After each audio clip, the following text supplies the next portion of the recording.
Capítulo 4. Sis puella corvus ostentato.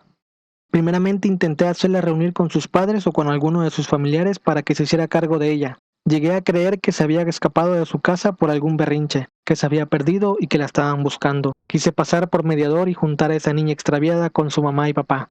Ella notó rápido mis intenciones y me dejó muy en claro con una voz tosca e imperturbable que no perdiera mi tiempo al respecto, y como si estuviera citando la frase de un famoso libro, recitó inspirada.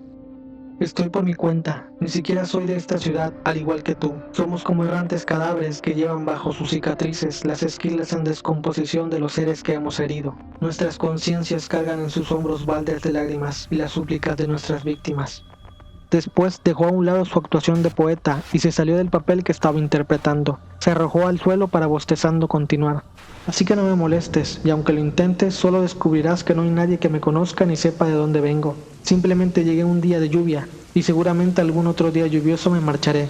Solo estoy de paso, y me las he arreglado para sobrevivir. Como siempre era extraño, un momento parece hablar en serio, muy culta y con mucho estilo, y al otro arroja lo logrado por la ventana, pierde el glamour y termina tirada de barriga abajo en el suelo. Constantemente era así, causando falsas impresiones y confundiéndome más. Esos son los tipos de cosas que inevitablemente me hacían preguntarme de dónde provenía. Quizás de una familia con clase, adinerada y de muy buena educación, pues a veces parecía tener todo eso, y pues para demostrar lo contrario no hace falta más que rascarse el trasero y hurgarse la nariz al mismo tiempo. Ok, eso fue muy gráfico, pero lo único que realmente sabía de ella era lo que había escuchado por absurdos rumores que corrían entre los niños del pueblo. Su presencia en el mismo ya era toda una leyenda urbana. Los niños eran crueles al respecto, cuentos extraños de lo que ella comía, de lo que hacía en las noches y de dónde venía. Ellos creían que sus padres no la quisieron y que por eso la habían abandonado, pues según, era muy fea. Para mí era linda, bañadita y con un buen peinado se vería muy simpática y sana. Se asustaban entre ellos diciendo que si se la encontraban de noche terminarían sin ojos porque ella se los robaba. No dudo que Molly también incitaba y propiciaba con amenazas infantiles este tipo de historias. Tampoco era tan inocente la escuincla. Entre otras cosas que la ponían en un plano de lo paranormal y de acciones que la relacionaban con monstruos y que no encajaban con la niña a la que yo vi en persona y con la que estuve conviviendo. Incluso los padres de familia usaban el modelo de Molly para asustar a sus hijos y chantajearlos si se portaban mal. Les decían cosas ridículas como: si no haces caso, la niña cuervo se te va a aparecer en la noche y te va a robar. O cosas un poco más sensatas pero no por ello inmaduras como: si no haces la tarea terminarás como la niña cuervo. Se decía que cuando se escuchaba a un cuervo graznar era seguro que Molly rondaba cerca esperando hacer alguna travesura. Era algo relativamente cierto, pues le acostumbraban a seguirle algunos cuervos. La pequeña los cuidaba, o más bien, ellos cuidaban de ella, y se sentía identificada con los mismos. Pero las bromas de Molly llegaban a veces demasiado lejos, y los padres de los niños afectados no la querían más rondando por su apreciado pueblo. Aún así, no hacían mucho para solucionar la situación, pues a pesar de causar el disgusto, no la consideraban un peligro. Simplemente les caía mal. Adicionalmente, ella es muy escurridiza, como el moco de una persona resfriada, y como desconocían en dónde vivía, no la podían encontrar ni atrapar cuando se metía en el bosque. Lo que me llevó en algún momento a reflexionar por qué ella me guiaría hasta su guarida cuando nadie más sabía dónde se ubicaba. A lo mejor por un sentimiento de lástima y al no considerarme una amenaza, no lo sé. Eso sigue siendo un misterio para mí. El habernos conocido tiene la característica firma del destino o de ese Dios del que los creyentes hablan.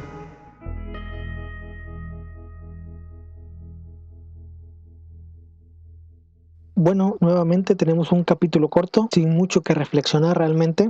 A lo largo del capítulo vamos a ver otra faceta de Molly, otra de las caras de Molly, que es su inteligencia y su manera de expresarse, que llega a ser muy pretenciosa, ¿no? Lo podemos ver en expresiones como esta.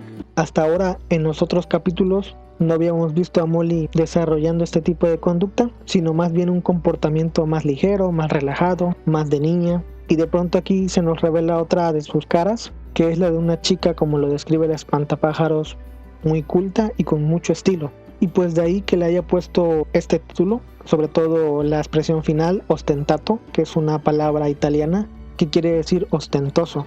En música hay un término en italiano llamado obstinato, que viene siendo un tipo de frase o figura melódica que se repite varias veces a lo largo de una pieza musical. Quise hacer una analogía a dicha expresión y por ello utilicé el mismo idioma pero con una palabra distinta. Si obstinato quiere decir obstinado u obstinamiento, por su empeño en repetir lo mismo, Ostentato querría decir ostentoso u ostentación, por la elegancia y arrogancia que Molly denotaba. Como ya habíamos visto en el primer capítulo, Cis Puella Corvus se puede traducir como sea una chica cuervo, y también olvidé mencionar que se podía traducir como eres una chica cuervo. Así que además de que yo considero que con este cuarto capítulo se cierra la introducción, motivo por el cual vuelvo a hacer mención del primer nombre del primer capítulo, además agrego un segundo nombre que hace referencia a esa ostentación que Molly pretende, que de hecho se le da muy bien, ya que Molly tiene esto natural de expresarse de esa forma. En resumidas cuentas, Cis Puella Corvus es porque el capítulo 4 cierra la introducción, y ostentato es porque en este capítulo vemos precisamente eso, la ostentación de Molly para hablar en algunos momentos. Creo que esta es una de mis frases preferidas de Molly. Y si reflexionamos un poquito, lo que intenta decir es que en algún momento llegas a hacer tanto daño a las personas a tu alrededor que puede ser que ya incluso no sientas vida en ti, que creas o te sientas como un cadáver andante que no disfruta de la vida, que cree no tener un objetivo que hacer, que cree no servir para algo en específico. Esto habla de cómo ella se siente y de que sabe también cómo el espantapájaro se puede llegar a sentir, como un cadáver que simplemente anda con cicatrices por ahí, golpes de la vida, y que debajo de esas cicatrices que tiene se hallan los restos de las personas a las que ha herido, ¿saben? Como que ese cargo de conciencia de llevarlas. Con víctimas es fácil pensar en las personas a las que a veces con las palabras o incluso con acciones crueles llegamos a lastimar. Y pues creo que esta frase es una de las primeras en la que Molly va a demostrar el tipo de persona que verdaderamente es, y posteriormente, al darse cuenta quizás de que había sido muy seria, decide optar por comportarse de manera más tonta para hacer a un lado lo anterior dicho. Entonces de ahí el que haya cambiado tan repentinamente de comportamiento, y eso también lo hará muchas veces más. Dirá algo, después se arrepentirá y pensará, creo que exageré un poquito, no debí haber dicho eso, y entonces ¿qué hago? Pues distraigo su atención, ¿no? Desvío la atención con algún comportamiento que vaya más adecuado con la niña de 8 años que soy. Aquí también con esta frase Molly sugiere que sabe que el espantapájaros es como ella, que han vivido cosas que se arrepienten y que las llevan a cuestas en su día a día. Cosa que no es muy difícil, digamos, discernir. Si ves a un hombre que vive en la calle, que es un vagabundo, das por hecho que esa persona ha tenido una vida dura y que está ahí por alguna razón, no precisamente porque hizo lo mejor, sino que por sentido común entiendes que algo muy duro en su vida habrá pasado como para terminar en esa situación.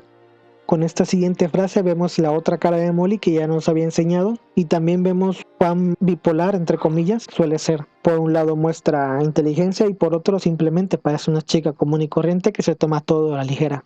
O al menos eso pretende proyectar ella. Entonces este capítulo también ya nos habla un poquito más del trasfondo de Molly, de cómo era percibida por la gente del pueblo. Y creo que eso es muy importante porque aquí ella se dio a conocer, ya la conocen en el pueblo por cómo es, saben que es rara, comienzan a tomar precauciones acerca de ella, pero aún así gradualmente van a ir sospechando más de sus comportamientos y considerándola en algún momento una amenaza.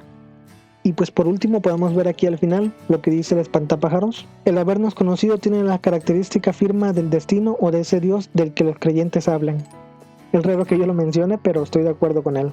En general diría yo que ambos tenían un propósito y que era necesario que se conocieran para que sus dos historias siguieran avanzando. Y pues es todo, no hay más que agregar. Gracias por ver y escuchar y nos vemos en el capítulo 5.